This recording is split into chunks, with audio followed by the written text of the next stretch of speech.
Dalam riak-riak gelombang yang tak pernah berhenti, samudera menyimpan rahasia yang lebih tua dari ingatan manusia. Setiap desiran air, setiap buih yang mencium karang, membawa pesan-pesan dari zaman yang tak tercatat.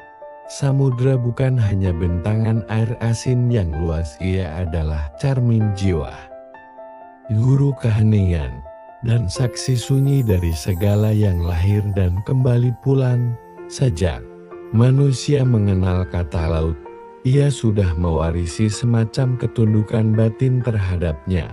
Dalam budaya-budaya kuno Nusantara, laut tidak pernah dipandang sekadar sebagai sumber ikan atau jalur pelayaran. Ia adalah ruang sakral, ruang lintas dimensi, tempat para leluhur bersemayam, dan jalan pulang bagi roh yang mengembara. Laut adalah metafora abadi tentang diri kita.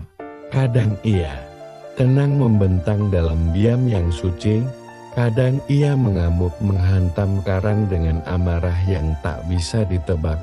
Tapi yang paling dalam dari samudra bukan tampaknya, melainkan kedalamannya yang tak terlihat, tak terukur, tak terjamal.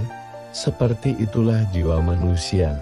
Kita bisa saja terlihat bahagia, terlihat kuat, terlihat stabil, tapi di bawah permukaan ada palung, ada pusaran, ada kegelapan yang hanya kita sendiri yang tahu. Dalam samudra, kita melihat gambaran utuh tentang diri sendiri. Kita belajar bahwa kedalaman sejati tidak pernah berisik, tidak perlu diiklankan, tidak butuh pengakuan. Dia hanya ada, dan dalam keberadaannya, ia mendidik kita tentang ketenangan, keterbukaan, dan kesabaran. Laku samudra bukan tentang laut dalam pengertian geografis, ia adalah perjalanan batin. Laku sunyi menuju kesejatian diri, ia adalah cara untuk belajar dari alam, terutama dari samudra. Bagaimana menjadi manusia yang tidak serakah, tidak tergesa, dan tidak gelisah untuk mengerti segalanya di tengah zaman yang hiruk-pikuk. Saat manusia modern begitu haus akan penguasaan, kecepatan, dan kepastian, samudra menawarkan jalan sebaliknya. Ia melepaskan, melambat, dan menerima ketidakpastian sebagai bagian dari irama semesta. Laut tak pernah meminta untuk dimengerti, ia hanya mengalir, bergulung, naik dan turun. Seperti itulah seharusnya kita hidup, mengalir, bukan melawan.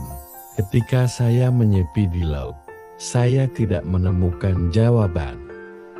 Saya justru menemukan ketidakperluan untuk bertanya. Di sana, kata-kata menjadi terlalu kecil untuk mengungkapkan kedalaman pengalaman. Yang hadir hanyalah rasa, rasa syukur, rasa tunduk, dan rasa kembali. Dalam tradisi-tradisi tua Nusantara, laut bukan tempat untuk ditaklukkan, melainkan ruang untuk bersembahyang. Upacara melukat, misalnya, bukanlah wisata budaya, tapi ritual pembersihan diri menuju laut. Orang Bali percaya bahwa laut adalah tempat segala kotoran dikembalikan. Bukan hanya kotoran fisik, tapi juga kotoran pikiran dan jiwa. Demikian pula di suku-suku pesisir lainnya. Di Nusantara, laut diajak berbicara, diperlakukan seperti saudara, bukan seperti objek ekonomi. Orang-orang tua di kampung saya yang tak pernah sekolah tinggi mengajarkan lebih banyak filosofi hidup dari laut daripada yang bisa saya temukan di buku-buku filsafat. Mereka bicara dengan laut sebelum berlayar.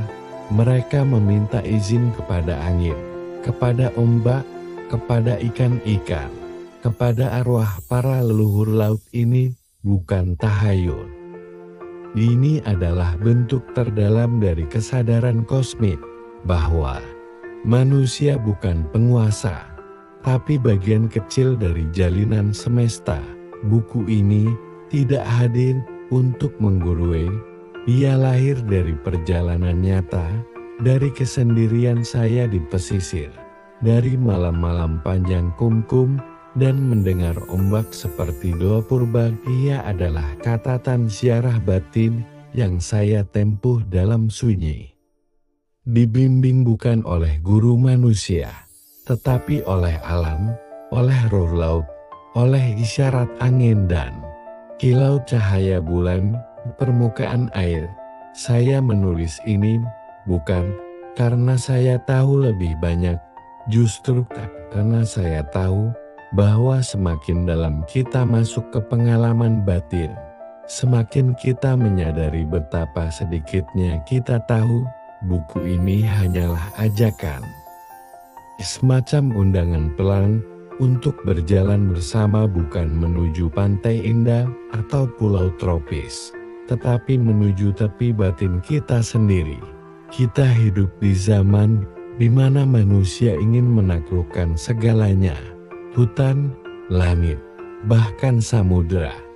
Tapi bagaimana jika kita justru perlu duduk diam di tepiannya, membuka hati, dan mendengarkan bisikan halusnya? Bagaimana jika laut tidak ingin ditaklukkan, tetapi ingin dimengerti secara batin?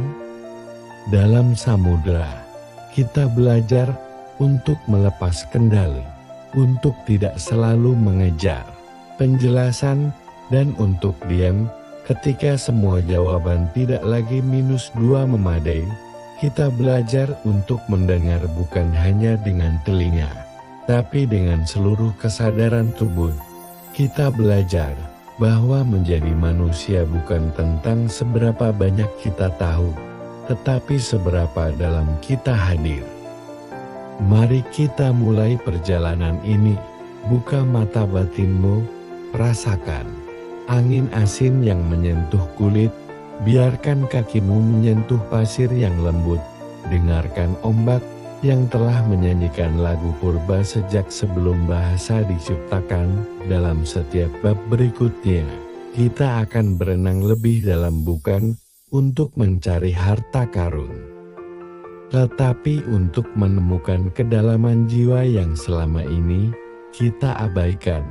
Laku samudera adalah laku pulang kembali ke asal, ke kesunyian, ke air yang mengalir dalam tubuh kita, ke laut yang bergulung dalam jiwa kita.